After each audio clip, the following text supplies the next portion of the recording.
Eh bien bonjour, je commence cette vidéo sur intelligence artificielle et humanité sur une île déserte, figurez-vous. Alors il y en a beaucoup en fait dans l'archipel des Maldives, là où je me trouve. Bon, vous découvrirez que de désert il y a quand même quelques petits animaux qui se baladent sur le sable, qui laissent des marques et des traces.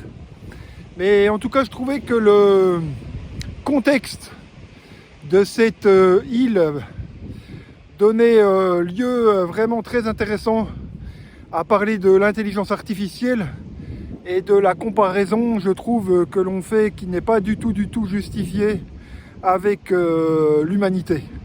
Hélas, je pense qu'on compare ce qui n'est absolument pas comparable, puisque quelle que soit l'intelligence de ces nouvelles intelligences artificielles, et vous avez vu, je pense, le chat GMC, je crois, c'est-à-dire cette machine qui répond à des questions de façon étonnamment intelligente, et ça ressemble beaucoup à l'être humain.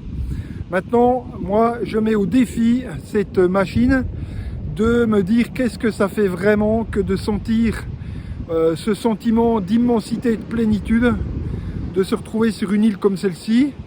Qu'est-ce que ça fait de sentir le sable sur les pieds quand on marche sur le sable, hein, quelle impression on a. De même, je vais me rapprocher du bord et sans faire un plouf, eh bien je vais rentrer un petit peu dans l'eau.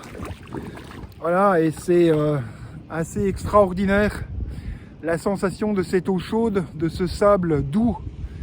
Et je pense qu'effectivement, quand on parle d'intelligence artificielle, le problème c'est qu'on ne parle que d'une forme d'intelligence et on oublie complètement quelque chose, qui est que ces machines, aussi performantes soient-elles en termes de cognition, ne sont absolument pas sensibles. Et ça, c'est l'immense différence. C'est qu'elles ne sont ni sensibles, elles ne sont pas sujettes aux émotions. Et en ce sens, elles ne peuvent pas, pour moi, être comparées à l'être humain. Et je crains que quand on remplace petit à petit des êtres humains dans tout un tas de professions, c'est ce qui nous pend au bout du nez pour les années qui viennent, et je pense qu'hélas il n'y en a pas pour très longtemps. On a les premiers robots aide aux personnes âgées, par exemple. Je crois que c'est au Japon, si je ne me trompe pas. Je pense que la comparaison entre une présence humaine, aussi faillible soit-elle, aussi imparfaite soit-elle, n'a aucune comparaison avec ces machines qui ne ressentent rien. Et vous savez, quelquefois, je mets au défi une machine de pouvoir se dire qu'il y a quelque chose qui ne va pas. Alors je sais, elles interprètent certains signes aujourd'hui de façon très fine, mais je crois que si je demande à cette machine qu'est-ce que ça fait que mettre les pieds dans le sable, qu'est-ce que ça fait que de rentrer dans l'eau, qu'est-ce que ça fait que d'être sentir cette émotion par rapport à ces couleurs, je ne résiste pas à l'envie de vous refaire voir la couleur turquoise de ces eaux extraordinaires et de rentrer les pieds dans le sable doux, chaud. Voilà, je crois qu'on n'est pas du tout dans le même registre. Et je pense que, hélas, on fait des confusions. Et je ne dis pas que ces machines ne peuvent pas nous aider à faire des choses, mais je pense qu'en aucun cas, elles ne peuvent nous remplacer. Eh bien, pour ce petit moment, je vous laisse profiter encore de ces paysages absolument extraordinaire. Alors au loin vous voyez quand même un bateau, parce qu'effectivement je suis pas venu à la nage. Voilà, et je suis fort heureux de pouvoir eh bien, avoir ces sensations en tant qu'être humain, d'être sur une île déserte, isolée au milieu de l'océan Indien, et je ne crois pas qu'une machine puisse me dire quelle impression ça fait. Car de fait, la grosse différence, c'est être un corps. Et ce dont on ne parle pas, c'est ça.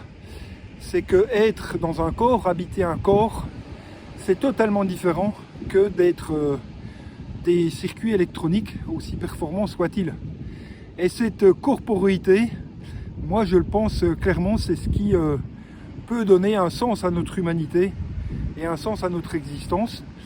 Et d'ailleurs, je crains qu'effectivement, si il n'y a pas de corps, il n'y a pas d'émotion, il n'y a pas de sensation, eh bien, je vous réinvite à regarder ma vidéo sur la perversion, puisque là aussi, ça touche ce sentiment de perversion, cet état de perversion, puisque la perversion, c'est justement ne pas avoir, ne pas ressentir ce que pourrait ressentir une autre forme vivante, qu'elle soit humaine, animale ou végétale.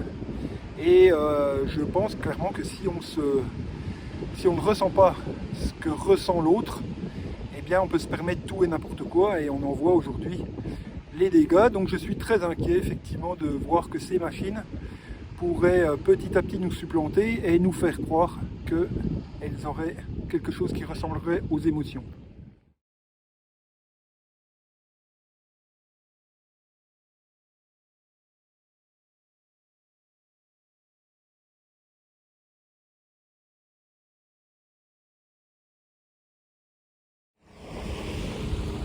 Eh bien voilà, je vous propose de terminer cette vidéo sur intelligence artificielle et humanité de la meilleure façon, puisque c'est le coucher de soleil sur cette île maldivienne paradisiaque, inhabitée, à part quelques touristes qui de temps en temps viennent faire un petit tour sur la plage.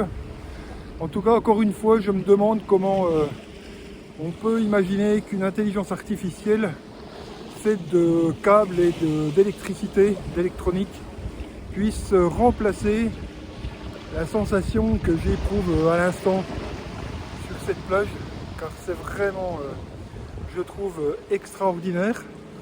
Et je crois qu'il ne faut pas tout mélanger, encore une fois, et que bien sûr les machines peuvent nous aider, mais en aucun cas je pense qu'elles ne peuvent ressentir ce que je ressens à l'instant, ce sentiment de plénitude, un peu d'isolement et de joie d'être dans cette nature fort heureusement préservée.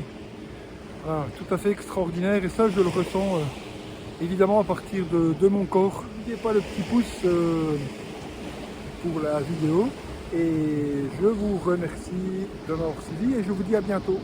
Au revoir.